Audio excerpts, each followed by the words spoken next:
My oldest kid is a good kid, but kind of lazy. His mom has always protected him. She has her reasons. Her first husband and child passed away about 22 years ago. 2 years after that we met, fell in love, got married, and had a kid. Unfortunately for me, our son's birth was a catalyst for a regression for her. He could do no wrong. If I tried to punish or even just correct him, she would get upset and start crying or fight with me. If he found something difficult and I wanted him to work through it or try harder, she would step in and tell me to back off or actually just do it for him. This led to our divorce. I wanted to be a father and not a spectator. She fought so I wouldn't get custody. I ended up with visitation. My kid wouldn't do anything though. He wouldn't bring his homework over and all he wanted to do was play video games. If I didn't let him, he had tantrums. It was exhausting. And she would always back him up. It was always my fault. I remarried to my wife Diane. We have 2 children and are doing our best to raise them right. My son stopped coming over when he was 14. I still invite him, but he rarely responds. My child support just stopped. His mom has been giving it to him to do whatever he wanted for the last 3 years. Not my problem. He called me to see if I could help him with money. I asked what for. He said that his mom can't give him the allowance he is used to. I asked if he was going to be attending some sort of post-secondary school. He said no. I told him to get a job. His mom has lost her shit. She said she will take me back to court so her poor baby can live his life his way. I wished for the odds to be ever in her favor and hung up. Now that he is an adult, I never have to talk to her again. It's too bad because I loved her very much. Not anymore. My son asked me to help him find a job. I said I would. I told him to send me his resume. I've been waiting 3 weeks for it. He called me yesterday to see if I had made any progress on finding him a job. I said he never sent me his resume. He got upset that I hadn't reminded him. It was one thing. I told him that I was not going to motivate him to do anything, that I would be here if he needed help, but that it would never be money again. I let him come over and helped him with a resume. I also talked to him about the trades or a community college. He is beginning to understand how fucked his future is now that his mom cannot do everything for him. He is upset with his mother now because he doesn't have life skills. She is mad at me for showing him the truth. Comment 1. In therapy, I learned about a concept called the glass wall. Basically, you're in a glass box. You can see everyone around you, but you can't get out. You can make suggestions or tell people what to do, but since you can't get out, you can't make them do anything. The only person you can control is yourself. I feel like you understand the glass wall. You're trying to help him in the ways that make sense to you. In the past, you tried to guide him, but ultimately he made his own decisions. Now he has to deal with them. In my mind, you're NTA. Not at all. Comment 2. Now is the time to parent him, seeing as how you've been previously prevented in doing so. You've started this process by demonstrating that he needs to act on advice. This led to him coming to you for support with his resume. You can continue to appropriately support him in helping him search and apply for work or college course, practice interview skills, teach him to tie a tie. You are NTA for refusing to mollycoddle him, but you will be if you refuse to support him in growing up despite the past. Comment 3. NTA, do try to remain patient with him. Now that he is starting to be aware he's missing basic skills, it will be very frustrating for him to be an emotional child walking around in the body of a man, being treated like an adult, and not actually having much practice behaving like one. Keep your word on never money again though. That kid is kinda screwed, and really, by not much fault of his own. He's collateral damage of your wife's trauma and grief that went a little too sideways. When I, 36M, was 14, my then girlfriend, who was 17 at the time, gave birth to our son. Our parents forced us to give him up for adoption. Over the years I've always thought about him and often felt sad that I wasn't allowed to keep him. I always had hope that I would be able to meet him one day, and I even took a DNA test a couple of years ago in hopes that he would do the same one day, and he did. I recently received a notification of a potential match and I couldn't even describe how happy I was. I instantly showed my wife, who seemed happy for me too. I learned a lot about my son, including the fact that he didn't have as great of a childhood as I'd hoped, which genuinely hurt. After chatting for a couple of days, he asked if we could meet in person. I had already been contemplating asking him the same thing, so I instantly agreed. When I shared this with my wife, she didn't seem too happy. I told her that I was thinking about meeting him halfway, but my wife told me that she didn't like that idea because she didn't want to be left alone with our kids, 11M and 9F. I suggested that we could all go together and make it a family trip instead, but she told me that she didn't want the kids around him because in her eyes he's still a stranger and she wants to wait until we all knew him better.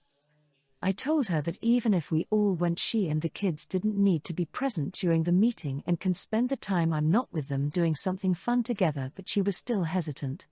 After a while she just told me to drop it until she's ready because she's not comfortable with me meeting him at the moment and wanted me to wait until she was. This honestly pissed me off because I felt like she was being unreasonable. I told her that she knows her mom would have no problem staying with her for a couple of days while I went to go and meet him. I asked her to ask her mom if she'd be open to, as she refused. I told my wife that I feel like she's intentionally trying to stop me from meeting my son, which is upsetting. Earlier today I told my wife that I was planning on meeting my son with or without her permission if she continues to refuse. My wife was hurt that I said that and told me that she feels like I don't understand her concerns. I told her that I tried hard to understand and offered multiple solutions, and all she did was complain about every single one. She's now mad and has been very cold towards me. She told me she feels as if I'm not valuing her input, which I feel as if I tried. She's not ready to have him in our life yet, but I don't see why I can't have him in mine's. She's not the one meeting him. Comment 1. I was adopted and met my biological dad when I was 19, who was married with a 12-year-old son and 26-year-old stepson, my brothers. I don't know if you did, but my dad had made them all aware of me and shown baby pictures, so they all knew I was out there. We all have a wonderful relationship, spend some holidays together, like a regular family. It's been 14 years. Go meet your son, he's the brother of your daughters, he's your kid. Comment 2. NTA. I was older when I reached out to my bio mom. I would have understood if she didn't want to meet up with me. I think I would have felt hurt if she did want to meet up with me, but she had a spouse that shut it down. We did meet, my family came with me and she had a friend with her. We did form a relationship and continued forward. It didn't detract from any relationships we already had with the people in our lives. It was all positive and an addition to what we already had. It was amazing how similar we were even though we were apart for so long. I wouldn't trade that time for anything in the world.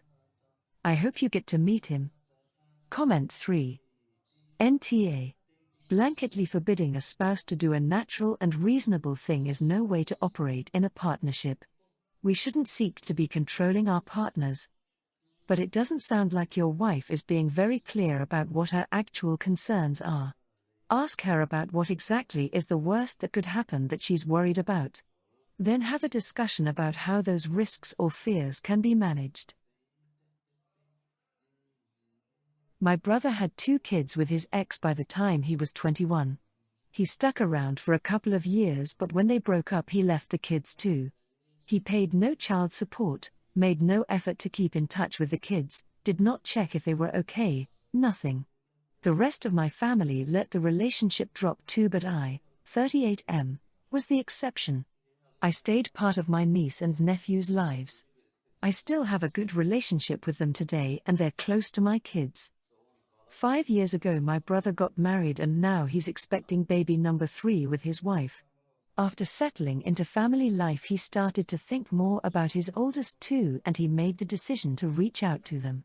He was met with silence initially, and then after speaking to his ex, he got a brief message from his kids that they were still mad and hurt that he left. They had contact for about a month and it was sporadic. He asked if they could meet in person and the kids said no. But they said they would do a video call with him one time and that was it. This call happened 2.5 months into their reconciliation. At some point during this he mentioned wanting them to meet his wife and other kids. They told him that was not going to happen and they didn't want to reconcile with him. My brother was surprised. He had thought that them opening up to him about being angry and hurt was a sign that they were willing to work through that. They told him it would be one thing if he hadn't settled down and started a family all over again, but the fact he did that and then reached out to them was too much for them, and they want nothing to do with the family he created now.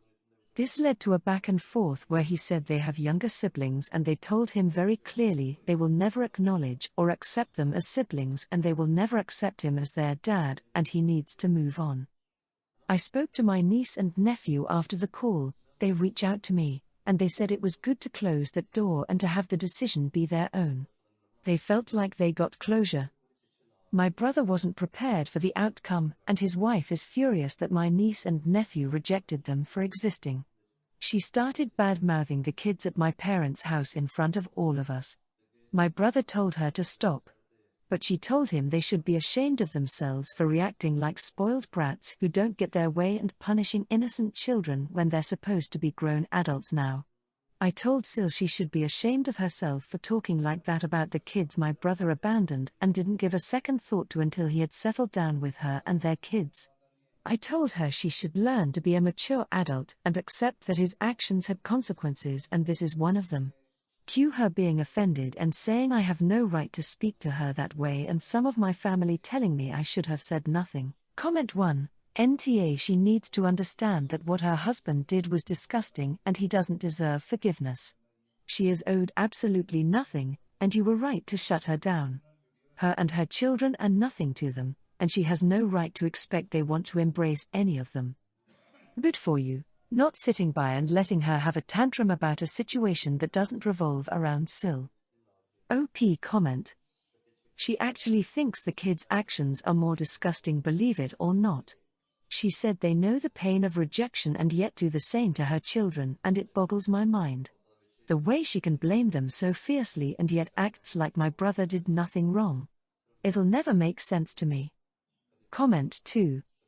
NTA. Brother is a deadbeat who leaves his children, doesn't support them, and has nothing to do with their lives for years. Sil decides they're spoiled brats when they don't want to reconcile and meet their siblings. Who exactly spoiled these kids and how is expecting a parent to step up become not getting their way? Sil thinks it's fine to say horrible things about the abandoned children, but you have no right to say anything to her. There is a spoiled brat here, but it's Sil, not the kids. Good on you for pointing out the consequences. My stepmom has been in my life since I was 4 and my siblings were 2 and 1. Our parents are divorced. Our mom is not in our lives anymore and she was a very inconsistent presence even when she was in our lives. I'm 17F now for context. I generally get along okay with my stepmom, but this past year more than any other has been so bad. It started when my sister, 14, asked Dad about Mom. It was because of something that came up in school, but my stepmom got so jealous when the question was asked, and ever since that day she will randomly make disparaging comments about Mom around us or directly to us. She has made it a point to say Mom didn't want us, that Mom chose mental illness over us, drugs over us, that one we never knew about, and Dad was pissed at her for telling us the way she did. She also made a comment to my brother another time when he was doing a project on DNA that DNA isn't so great when DNA doesn't want you. We all pulled away from her because of this, and her comments got worse over time. To the point where she was getting irate about the topic of Mom and us and Mom abandoning us. I told her she wasn't helping close the distance between us with her anger and comments, and she told me we were treating her like trash for no reason and disrespecting her by bringing up the mom who abandoned us when she's right there. She told me she can't understand us treating her the way we have been for the last year when she is the one who raised us, not our bio mom. I told her that her comments about our bio mom were exactly why we pulled back. I said we know our mom left us, we know she chose to leave, we know she isn't a good mom, but she's still our mom. She still made us. We still had a bond with her. We still have some love and mixed emotions about her. I told her nobody wants to be reminded of that day after day or have it thrown in their face. I told her she's the adult. We're the kids. She's been throwing a year-long tantrum and diving us with her comments. I told her she wouldn't like it if we started making comments about her dad, who wasn't a great guy, and if we told her that her dad never loved her, he never wanted her. So why would we want to hear that about our mom? I told her if she doesn't want us to grow apart, then she needs to apologize and stop making those comments, and I reiterated that a couple of times, that we pulled back because of the comments, not because we're trying to disrespect her. By the end of the conversation, she told me I had spoken to her like she was dumb and I didn't need to keep making the same point over again. She told me it made her feel disrespected and she left the room. Ever since, there has been a new tension there. Comment 1. This is a common problem with step-parents. Even if the bio parent is dead, often they feel they are in competition with this absent adult. And for some reason, your stepmother is jealous about your bio mom, despite the fact she wasn't a good nurturer and was, most likely, a bad influence. What she needs to realize is that you and your siblings will never accept her as a 100% substitute for your bio mom. Maybe 90%, maybe 60%, but not entirely. Which is not unusual, but instead of building a steady bond with you three on what you are willing to give, she is upset that it is not 100%. In short, the problem is with her, not you. Especially if you explain the issue with the same words you used here. She needs counseling to understand this before she drives all of you away. So NTA. Good luck with her. Comment 2. NTA. I'm so sorry that your stepmother keeps making those comments. That's honestly just shitty on her part. You're not at fault for the way she reacted, and she honestly seems very immature about the whole situation. I'm sure she loves you and your siblings a lot, but that is simply not the way you treat someone you love. I hope that you all can have a peaceful conversation and she moves past all that jealousy and rage and understands where y'all are coming from, and that y'all are allowed to still think about y'all's mom, even if she left. Comment 3. She needed to be told. She doesn't have to compete with a woman who is not there. But she needs to stop pretending she never was there.